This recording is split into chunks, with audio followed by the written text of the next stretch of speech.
बालक हितैषी से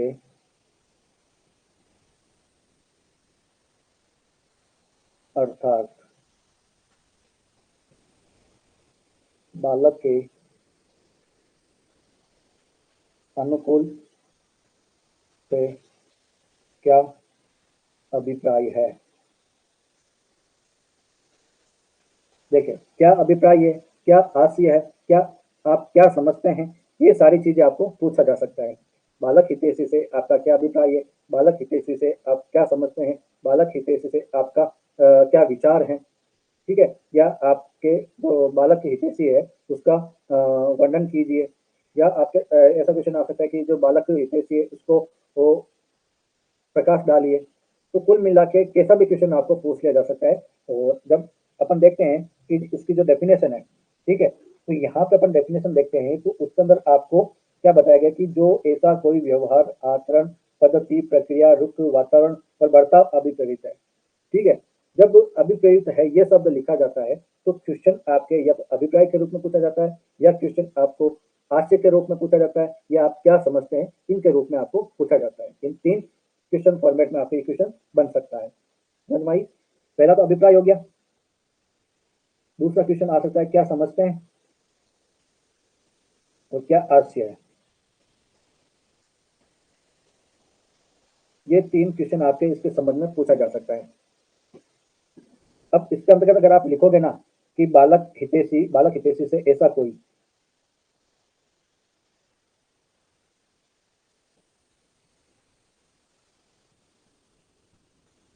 बालक हितैषी ऐसा लिखना है। चलिए, बालक हितैषी से ऐसा कोई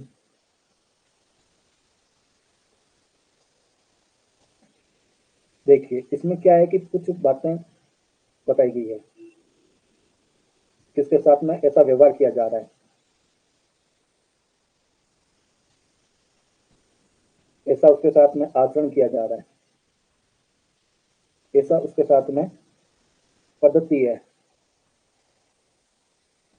ऐसी उसके साथ में कोई प्रक्रिया अपनाई जा रही है, ऐसी कोई उसके साथ में दृष्टिकोण देखा जा रहा है, या ऐसा कोई वातावरण,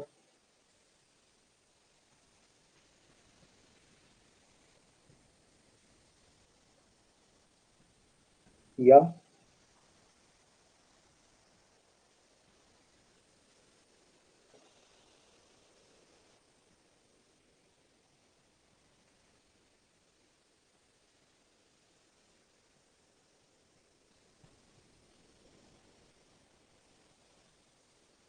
वापस से इसकी गड़बड़ हो रही थी।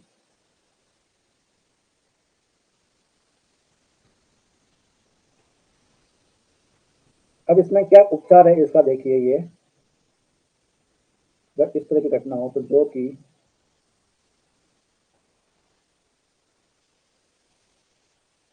क्या हो, मानवीय हो, जो विचारशील हो, जो बालक का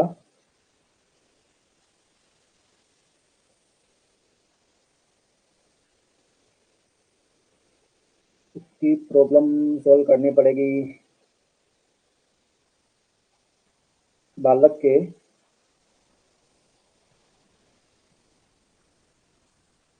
सर्वोत्तम हित में है,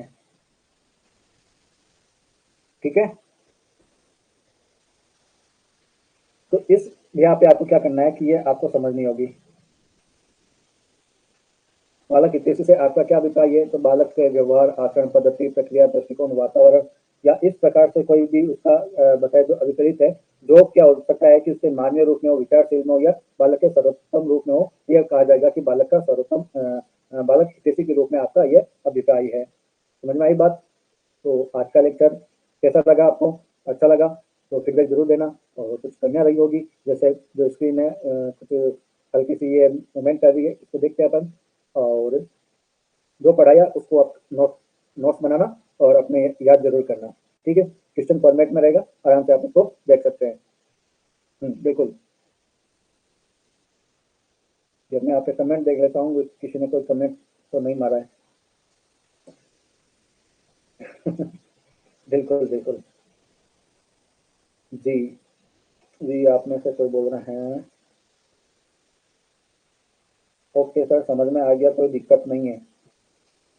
आपने इतने अच्छे तरीके से बताया है कि अब लिखने पर याद हो जाएगा। क्या बात है। जी, थैंक यू। मैं ये आपका जो इतना बड़ा मेरे को बता रहे हो, मैं कुछ नहीं है, बस जो मैंने लिखा है वो मैं आपको समझा रहा हूँ। हाँ, बस हल्के-फुल्के मैं थोड़ा चेंजेस कर देता हूँ, जैसे पॉइंट वाइज़ मैं लिख देता हूँ, ताकि क्या है कि अपने को उसको समझने में आसानी हो जाए। और कुछ नहीं है, मैं समझा पा रहा हूँ आपको। ये मैं क्या है कि आपसे इतना बड़ा नहीं हूँ, या कह सकते हैं कि इतना भी समझाने वाला नहीं हूँ कि मैं आप लोगों विद्वान अधिवक्ताओं को समझा पाऊँ। फिर भी मैं कोशिश कर रहा हूँ कि मैं पूर्ण मनोयोग से और पूर्ण अपनी जो मानसिक, जो कह सकते हैं कि बुद्धिमत्ता से आपको समझाने की कोशिश करूँगा। आसान वे में, आसान लैंग्वेज में, आसान डायग्राम बनाकर, आसान जो किसी वे में भी हो सकता हो, कुल मिलाकर आसान होगा। तो आप लोग मेरे साथ में बने रहिएगा। जो भी आपके साथ में जो फ्रेंड वगैरह है, अगर आपको क्लासेस अच्छी लग रही हो तो अपने दोस्तों को भी बताना इसके बारे में, ताकि वो भी इसका फ़ायदा ले सके। ठीक है? वैसा तो चल रहा है। आप लोग बहुत सारे मेरे साथ में जुड़े हुए हो। ये मैं आशा करता हूँ कि ये दिन-ब-दिन जितने अभी जुड़े हुए हैं, उससे दुगुने होंगे, उससे 4 गुने होंगे, उससे 10 गुने होंगे। ठीक है? फिर भी क्या है कि चलता रहता है। चलिए, आज के लिए लेक्चर इतना ही। Thank you so much.